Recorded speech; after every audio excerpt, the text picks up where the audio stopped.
জেলখানার ভেতরে ডুকরে ডুকরে কাঁদতে শুরু করলেন আর বলে, আমিও বেলালের মতন কলেমার দাওয়াত গ্রহণ করতে চাই। আমি কেসে শিখলে আল্লাহর নবী বেলাল কত না বেলালের মর্যাদা খানা দিল। বেলাল কৃতদাস ছিল, জাতিগত পার্থক্য করলো না, নবী কোলের মধ্যে টেনে নিল। আমি কেসে শিখলে খ্রিস্টান ধর্মের মধ্যে থাকবো না, আমি মুসলমান হয়ে যাব। পৃথিবীর জমিনে আমাকে কেউ বাধা দিতে পারবে না। পরবর্তী নাম রাখলেন আব্দুল্লাহ। জোরে বলা যায় না সুবহানাল্লাহ, সুবহানাল্লাহ। জোরে আরে তাকবীর, আল্লাহু আকবার। এজন্য শোনা তরুণ যুবক নওজওয়ানেরা, আমি মুসাফির মানুষ, আপনাদের কাছে মেহমানের মতো এসেছি। জান ভরে আমি আপনাদের কাছে আলোচনা শোনাবো ইনশাআল্লাহ। কিন্তু একটা কথা বলে দিতে চাই রে বাবা, আজকে নবীকে ভালোবাসতে গেলে নবীর মাদ্রাসাকে ভালোবাসতে হবে, কোরআনওয়ালাকে ভালোবাসতে হবে, নবীর মহব্বত মনের মধ্যে আনতে হবে। আজকে কোরআনের পাখিগুলো আপনাদের সম্মুখে বসে আছে, আপনারা একটা নয় দুইটা নয় রে বাবা, 19টা ছাত্রের মাথায় আপনারা পাগড়ি দিয়েছেন। কিয়ামতের মহাময়দানে আপন আপনার কেউ হবে না, মা আপনার আপন হবে না, আব্বা আপনার আপন হবে না, সন্তান আপনার আপন হবে না, আত্মীয় স্বজন আপন হবে না, কেউ কাউকে সেই দিন চিনবে না।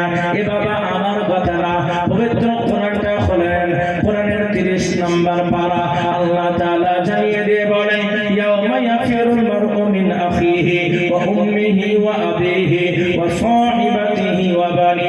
এ পৃথিবীর মানুষ তোমরা শোনো, কিয়ামতের মহাময়দানে মুসিবতের দিনে সূর্যটা যখন মাথার নিকটে আসবে, মাথার মগজগুলো টক টক টক টক টক টক করে ফুটতে থাকবে। কারো ঘাম হবে হাঁটু পর্যন্ত, কারো ঘাম হবে গলা পর্যন্ত, কেউ বা ঘামের মধ্যে সাঁতার কাটবে, নাফসি নাফসি নাফসি করে দৌড়ে বেড়াবে। একটা নেকির জন্য মায়ের কাছে যাবে, মায়ের কাছে গিয়ে বলবে, মা ও কলিজার টুকরা মা, আমি তোমার সন্তান, দুনিয়ার জমিনে আমাকে কত না কষ্ট করে তুমি লালিত পালিত করেছ। একদিন নয়, 2 দিন নয় গো মা, 10 মাস 2 দিন ধরে পেটের মধ্যে আমাকে সুন্দর করে ধরে রেখেছিলে। ওই যে আমি যখন কান্না করতাম, তুমি মা হাজার কাজ ফেলে আমার কাছে এসেছ। আজকে জাহান্নামে আগুন বড় কঠিন, আমার জন্য যেন বারবার দাও দাও করে চলে। কোরআন জানিয়ে দিয়ে বলে, ইন্না জাহান্নামা কানাত মিরসাদা লিত-তাগীনা মাআবা।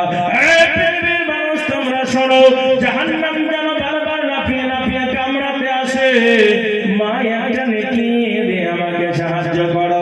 আপনার মা আপনার কাছে হবে না, আপনার আব্বা আপনার কাছে হবে না, আপনার আত্মীয় স্বজন আপনার কাছে হবে না। ওই দিন আপনাকে কেউ চিনবে না, সবাই নাফসি নাফসি করে করে পালাবে। এই জন্য বলে সোনার চাঁদের আব্বা জানেরা, আজকে কোরআনের কারখানাকে তৈরি করার জন্য, কোরআনকে দুনিয়ার জমিনে বাঁচানোর জন্য ছোট্ট একটা বাচ্চা আব্দুল্লাহর কথা আপনাদেরকে শোনাই। ফিলিস্তিনের জমিনে ছোট্ট একটা বাচ্চা ছিল, 7 বছর বয়স, নাম তার আব্দুল্লাহ। একটা নয় দুইটা নয় রে বাবা, 10 মাস কোরআনের হাফেজ হয়েছে। আব্দুল্লাহর বুকের উপরে একটা বেঈমান ইহুদির ক্যাডার, পৃথিবীর জমিনে সবথেকে নিকৃষ্টতম জাতি, তার নাম হলো ইহুদি জাতি। অন্য একদিন ইহুদি জাতির বর্ণনা দেব ইনশাআল্লাহ, কিন্তু আব্দুল্লাহর কথাটা আপনাকে শোনাতে চাই রে বাবা, মনের মধ্যে মারে না, কলিজাটা যেন ফেটে যায়। বাচ্চাটার বুকের উপরে বেঈমান ইহুদি একটা গুলি ধরে নিল এবং বলল, আব্দুল্লাহ বলো ইহুদিবাদী জিন্দাবাদ। আব্দুল্লাহ বলেছিল, পক্ষে বড় কোরআন আছে, কাউকে করি না ভয়, মাথায় আমি বেঁধেছি কাফন, এটা আমার পরিচয়।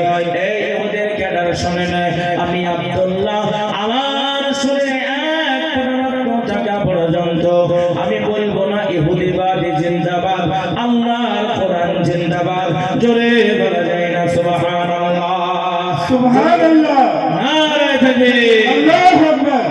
2 নম্বর বেলাতে যখন টিকারটা বুকের মধ্যে টেনে দেওয়া হলো, আব্দুল্লাহ তুমি বলো ইহুদিবাদী জিন্দাবাদ, জীবনটা ভেঙে দেওয়া হবে, তোমার জীবনটাকে নষ্ট করা হবে না। আব্দুল্লাহ বলেছিল, বিশ্বের মুসলিম জিন্দাবাদ। 3 নম্বর বেলাতে আব্দুল্লাহ বলল কোরআন শরীফ জিন্দাবাদ। আব্দুল্লাহর বুকের উপরে গানাম করে যখন একটা গুলি টেনে দেওয়া হলো, একটা নয় দুইটা নয় রে বাবা, 36টা গুলি যেন আব্দুল্লাহর বক্ষটা ঝাঁঝরা হয়ে গেল। আব্দুল্লাহর কান দিয়ে রক্ত বের হতে শুরু করে, আব্দুল্লাহর চোখ দিয়ে রক্ত বের হতে শুরু করে। আব্দুল্লাহ হঠাৎ করে যেন মারা গেল। আব্দুল্লাহর বাবা কান্না করে, আমার পরিচয়ের টুকরা সন্তান খানা ওই বেঈমানরা হত্যা করে দিয়েছে, আমি কাকে আমার বাবা বলে ডাকবো? আব্দুল্লাহর বাবা কান্না করে। আব্দুল্লাহর একটা ছোট্ট বোন ছিল, ভাই ভাই বলে কান্না করে। আব্দুল্লাহর মা যেন মুসলিমের একটা হাসি দিল, জোরে বলা যায় না সুবহানাল্লাহ, সুবহানাল্লাহ। এ বাবা, সন্তান যদি মারা যায় মা কাঁদে না হাসে? তাড়াতাড়ি বলে, কাঁদে না হাসে? কাঁদে। আব্দুল্লাহর মা সেদিন কিন্তু হেসেছিল। এলাকার মানুষ জিজ্ঞেস করে আর বলে আব্দুল্লাহর মায়ের মাথা খারাপ হয়ে গিয়েছে, সন্তানের শোকে পাগল হয়ে গিয়েছে, আব্দুল্লাহ মারা গিয়েছে, কেন আব্দুল্লাহর মা হাসে? আব্দুল্লাহর মা বলে উঠেছিল, ইয়া আইয়ুহাল মুসলিমিন, এ পৃথিবীর মুসলমান তোমরা শোনো, ভারতবর্ষের মুসলমান শোনো, মেদিনীপুরের মুসলমান শোনো, মুর্শিদাবাদের মুসলমান শোনো, ইয়া আইয়ুহাল মুসলিমিন, হে পৃথিবীর মুসলমান তোমরা শুনে নাও, আমি আব্দুল্লাহর মা, আমাদের থাকার কোনো জায়গা নাই, আমি আব্দুল্লাহর মা, আমাদের খাবার কোনো আহার নাই, আমি আব্দুল্লাহর মা, আমাদের কোনো বাসস্থান নাই, কিন্তু আমার ছোট্ট কোরআনের বোতল আমি মা বিছানার মধ্যে যখন শয়নরত ছিলাম, কতই না খোদার যন্ত্রণায় ছটফট করতাম। আমার ছোট্ট কোরআনের পাখিটা যখন কোরআন পড়তো, আমি মা আমার সমস্ত খোদাটা নিবারণ হয়ে যেত। আজকে আমার ছোট্ট আব্দুল্লাহকে বেঈমানেরা গুলি দিয়ে ঝাঁঝরা করে শহীদ করে দিল। আমি আব্দুল্লাহর ভাই, আমার চোখে কোনো কান্না নাই, আমার মুখে যেন হাসি, এই জন্যই আমার মুখে হাসি। আমার ছোট্ট কোরআনের পাখিটা জীবন দিয়েছে কোরআনকে বাঁচানোর জন্য, বেঈমানের কাছে মাথা নত করেনি, জোরে বলা যায় না সুবহানাল্লাহ, সুবহানাল্লাহ। এজন্য শোনার জানেরা, তরুণ যুবক নওজোয়ানেরা, আমার আব্বা জানেরা, আজকে কোরআনকে জিন্দা করার জন্য, কোরআনের কারখানাকে তৈরি করার জন্য, পৃথিবীর মানচিত্রে কোরআনকে প্রতিষ্ঠিত করার জন্য, এই কোরআনের একটা নয় দুইটা নয় রে বাবা, 19টা কোরআনের পাখি এখানে আছে। এরা মিশকাত পড়েছে, এরা কোরআনটা খতম করেছে, হাফেজে কোরআন আছে। আমি আপনাদের কাছে মুসাফির ছোট্ট করে একটা আবেদন করব, পরে আমি আবার আলোচনার মধ্যে যাব। একজন আমেরিকার গায়িকার নাম তার মিস মেরি, আমেরিকার জমিনে উলঙ্গ হয়ে নাচানাচি করে ইসলাম ধর্ম কেমন করে গ্রহণ করলেন আমি আপনাকে শোনাবো ইনশাআল্লাহ। তার আগে আমি দেখতে চাইবো এতগুলা মানুষের মধ্যে থেকে আজকে নবীর মাদ্রাসাকে জিন্দা করার জন্য, কোরআনকে তৈরি করার জন্য, কোরআনের কারখানাকে মহব্বত করে রে বাবা, আমি আপনাদেরকে মালদার সামনে অনেক কিছু বলবো না, আমি আপনাদের কাছে মুর্শিদাবাদের মধ্যে অনেক করে চাইবো না, আমি এতগুলা মানুষের মধ্যে থেকে একজন কোরআনের প্রেমিককে দেখবো, নবীর প্রেমিককে দেখবো, আল্লাহর প্রেমিককে দেখবো। হুজুর গো, কোরআনের সম্মান আমরা বাঁচাবো, মাত্র 1 লক্ষ টাকার দাতা আমি একবার তাকবীরের ধ্বনি দেব, তাকবীর